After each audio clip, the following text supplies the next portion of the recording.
So in Nigeria, many people were unalived as they were going to beg for food and some clothing.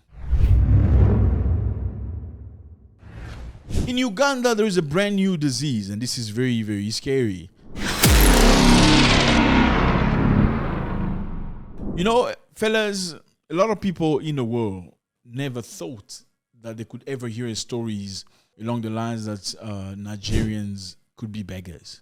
Nigerian individual could be asking for food or for money. You know why? Because Nigerians do know how to carry themselves. Carry themselves in the most grandiose way possible. Very flamboyant, you know, nice shoes, nice clothes, big cars. Like whenever you meet Nigerians all across the world, usually it's opulence, you know, Netflix as well. And before Netflix, all those movies we used to watch, beside the witchcraft movies, you know, it's usually big house, villa, you know, the guy with the big villas and all that stuff. After he went to the devil and, I mean, all that stuff. Most of Africans perceive Nigerians as some of these rich guys. But nobody knows this side of Nigeria, which is very interesting. And we're going to look into it very quickly.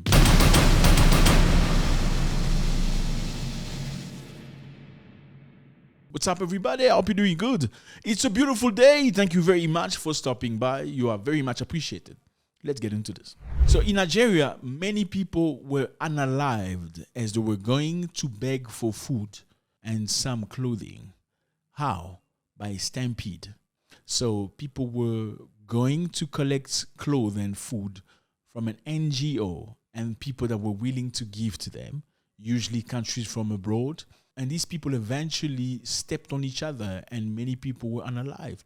So, I mean, for people to be unalived in a stampede, it means there were lots of people going to beg. And it's very, very sad. At least 25 people, including 4 children, have been unalived in incidents in Nigeria as a large crowd gathered to collect food and clothing distributed at a Christmas event, police said. So beside the 40-something people, about 20 people were injured severely. And it's very, very sad. I mean, it's very sad because this is not the first time. We've had another story in Anambra State in southern Nigeria where 3 people were unalive in a crush. Stampede again. Why? Because people went to beg for food and clothes. You don't know Nigerians like that, do you? I'm sorry, my Nigerians brother, but I have to say it this way because many Africans don't know you like that. They know you as rich. They know you as stable. They know you as chairman, chairperson, oga. And it's very sad to see this situation. Why is this happening?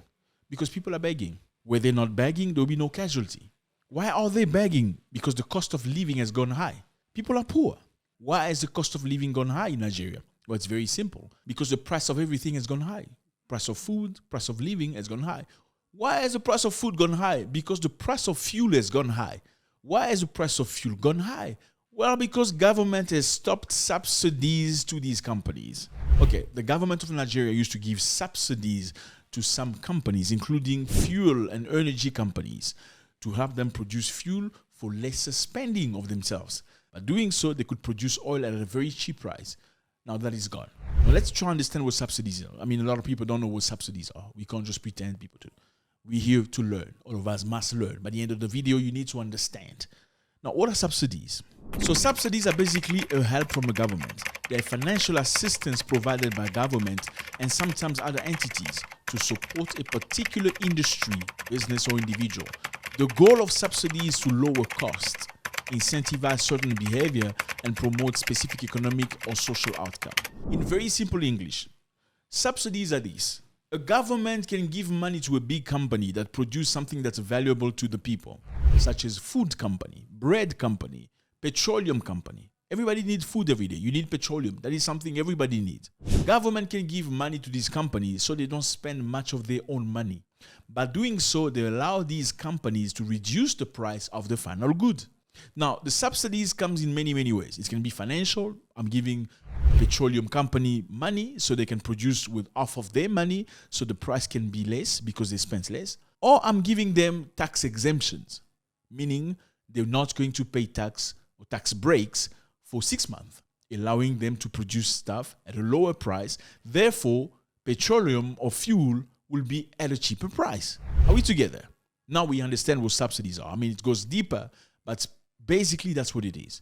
Now, the Nigerian government has decided to cut off subsidies from oil companies. By doing so, oil companies have been using their own money to completely produce the oil that's consumable. Therefore, the price has gone high. When the oil price goes high, what happens?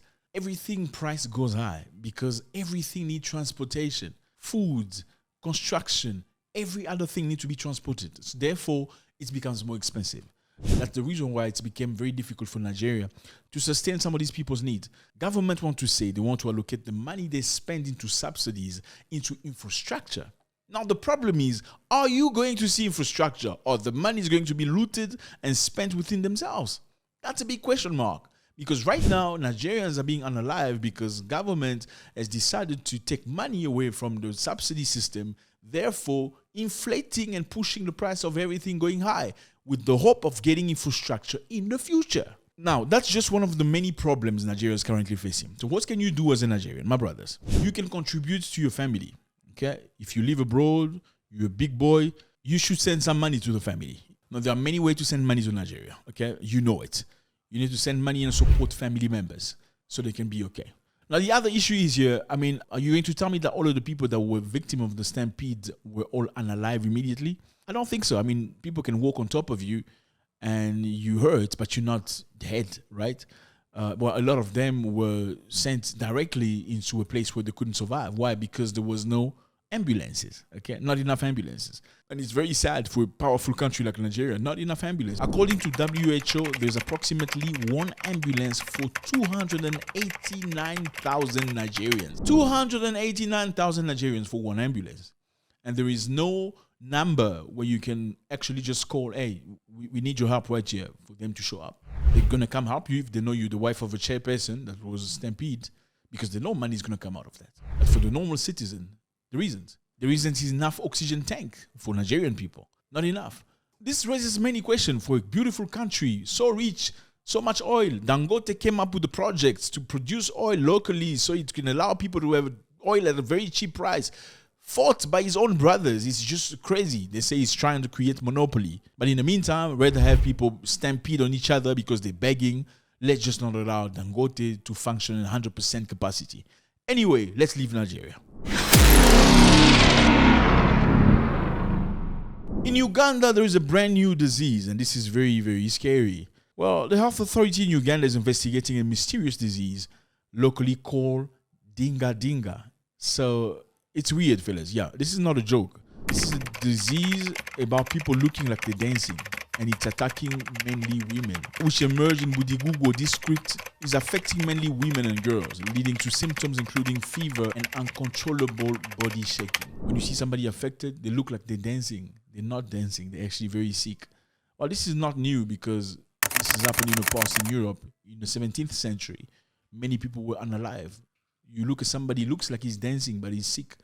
And but fortunately in Uganda, there has been no casualty, no death recorded. And they say they've been treating it with antibiotics. And apparently some people have recovered from that. So it's just weird. Dinga, a illness of dancing. You look like you're dancing. It's just insane. Uganda as well has recorded 2 cases of Ebola. 2 kids have been unalive with Ebola. It's just crazy, man. Uganda and DR Congo. There's always mayhem. When it comes to disease, it's going to be either Uganda or DR Congo. Sometimes West Africa in Sierra Leone, but usually Uganda and DR Congo. I don't know why.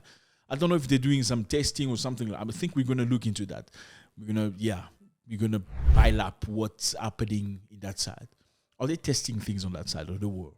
Ebola, Mpox, Hamburg, all of that same area. Why? Who's doing this? What is the purpose? We're going to find out about that. Nigeria going through the most, my friend, Oga, Papa, I salute you and I feel for you. But yeah, things need to be better. No doubt about that.